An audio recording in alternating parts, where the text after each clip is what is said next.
সেনাবাহিনীরা ন্যায় বিচারের জন্য কোর্টে আপনাদের হাতে তুলে দেয়, আপনারাও ন্যায় বিচারের জন্য হাজির করুন। আমি এই কয়দিন ধরে দেখছি পুলিশ ভাইরা অনেক কষ্ট করছেন এবং ন্যায় বিচার করার চেষ্টা করছেন। আমি আপনাদের কাছে কৃতজ্ঞ, আমি সেনা প্রধানের কাছে কৃতজ্ঞ, সেনা প্রধানের ফুল টিমের কাছে আমি কৃতজ্ঞ। আজকে এই ইন্ডাস্ট্রিকে রক্ষা করার জন্য আমি আপনাদের কাছে কৃতজ্ঞ। আর আমাদের বিচারক, মাননীয় বিচারক মহোদয়দের কাছে অনুরোধ, তাদেরকে জামিন দিয়ে দেশের ক্ষতি করবেন না। আর যেই লয়াররা তাদের পাশে দাঁড়ান, দয়া করে দাঁড়াবেন না। আপনারা যেই টাকা এই অন্যায়ের পথে কামাবেন, এইটার চেয়ে বেশি আপনাদের সংসারে চলে যাবে। বাচ্চা অসুস্থ থাকবে, ক্যান্সার হবে, মা বাবা ক্যান্সার হবে আপনাদের পাপের কারণে। দয়া করে এগুলির থেকে বিরত থাকুন। আর শ্রমিক লিডার ভাইয়েরা, যখন ইন্ডাস্ট্রি বন্ধ হয়ে যাবে, এই যে যেভাবে সাভার আসিলের 240টা গ্রুপ অফ ইন্ডাস্ট্রি বন্ধ হয়ে গেছে, তখন শ্রমিক তোকে দেখবেন না। আর এই শ্রমিকরাই একদিন আপনাদেরকে শাসন করবে, মনে রাখেন। আপনারা কথা বলুন, মানুষ দরকার নেই আপনাদের, সবাইকে বেকার করে রাজনীতি করবে।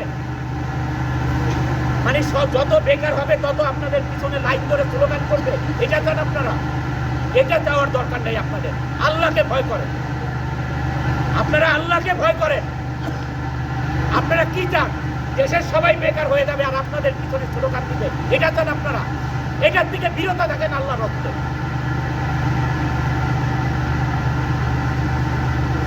দেশের ইন্ডাস্ট্রি বাঁচলে দেশ বাঁচবে। এই দেশে ইন্ডাস্ট্রি নাই, ওইটা ফকির দেশ। আমাদের দেশে পোর্ট আছে, আল্লাহ তাআলা দিয়েছেন, এটা মানুষের গড়া না। আমাদের দেশে পোর্ট আছেন, যেই দেশে পোর্ট থাকে সেই দেশে আমদানি রপ্তানি করতে পারে।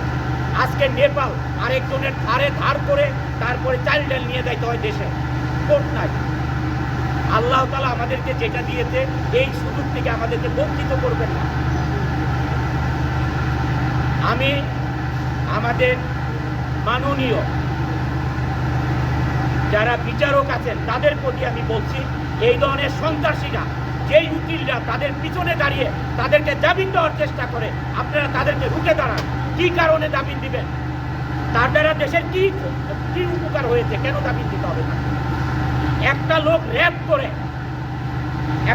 করে তারা যাকে র্যাপ করছে তার বাবা মা একটা লয়ার ধরে তার ন্যায় বিচার পাওয়ার জন্য, আর যে র্যাপ করছে সেও লয়ার ধরছে তাকে খালাস করার জন্য। ওই লয়ারদের মা বাবা নাই, ওই লয়ারদের বোন নাই, ওই লয়ারদের বউ নাই, তার মেয়ে নাই, ওই লয়ারদের কোনো সন্তান নাই। একটা র্যাপিস্টকে বাঁচানোর জন্য তার পিছনে দাঁড়াইতে হবে কেন? ভাত পাবেন না, ভাত খাওয়ার কোনো কিছু নাই আপনার, কেন তাকে বাঁচাইতে হবে আপনার?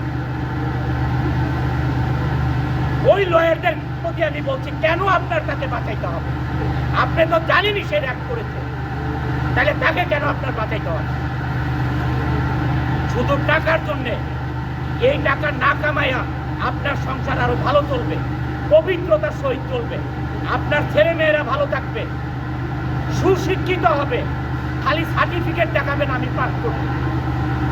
এই জন্যে আমি আবারও সবার কাছে অনুরোধ করছি, এগুলির থেকে বিরত থাকুন। আপনার পুলিশ ভাইরা